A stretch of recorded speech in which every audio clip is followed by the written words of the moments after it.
అమెరికాకి వెళ్ళి అక్కడ అక్రమంగా అంటే ముందు విద్యార్థిగా వెళ్ళి ఆ తర్వాత అక్రమంగా ఉండిపోయినటువంటి వాళ్ళు, లేదంటే గనక ఇతరత్రా పనులతో అక్కడ సెటిల్ అయిన వాళ్ళు ఎవరైతే ఉంటారో వాళ్ళకి అంటే అక్రమంగా ఉంటున్నటువంటి వాళ్ళని పట్టుకుంటే అరెస్ట్ చేసి కాళ్ళకి చేతులకి బేడీలు వేసి తిప్పి పంపుతారు.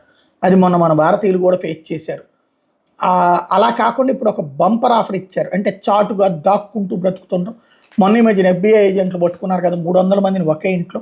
అలాంటి పరిస్థితుల నుంచి విముక్తి కనాలా లేకపోతే స్వచ్ఛంద ఖాళీ క్లీన్ స్వీప్ కోసం రెడీ చేస్తున్నారు తెలియదు. కానీ అమెరికాలో 14 ఏళ్ళు అంతకంటే ఎక్కువ వయసున్న వలసదారుల పిల్లలు స్వచ్ఛందంగా దేశాన్ని విడితే వాళ్ళకి వన్ టైం స్టైఫండ్ కింద $2,500 ఇస్తారట. ట్రంప్ యంత్రాంగం తాజాగా ప్రకటించింది. దీని మీద స్పందించేందుకు 24 గంటల సమయం ఇస్తున్నామని ప్రకటించింది. అమెరికన్ ఇమ్మిగ్రేషన్ కస్టమ్స్ ఎన్ఫోర్స్మెంట్ ఈ ప్రకటన విడుదల చేసింది. మొదట్లో వాస్తవంగా 17 ఏళ్ల పిల్లల నుంచి ప్రారంభించనున్నట్టు ప్రకటించింది.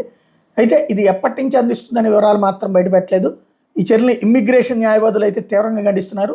పిల్లల్ని ఇలా పంపించేయడం ఏంటి, పిల్లల్ని తల్లిదండ్రులు దూరం చేయడం ఏంటి, అమెరికా సంప్రదాయమేనా ఇది, అమెరికా సంస్కృతేనా ఇది అంటూ వాళ్ళు ప్రశ్నిస్తున్నారు.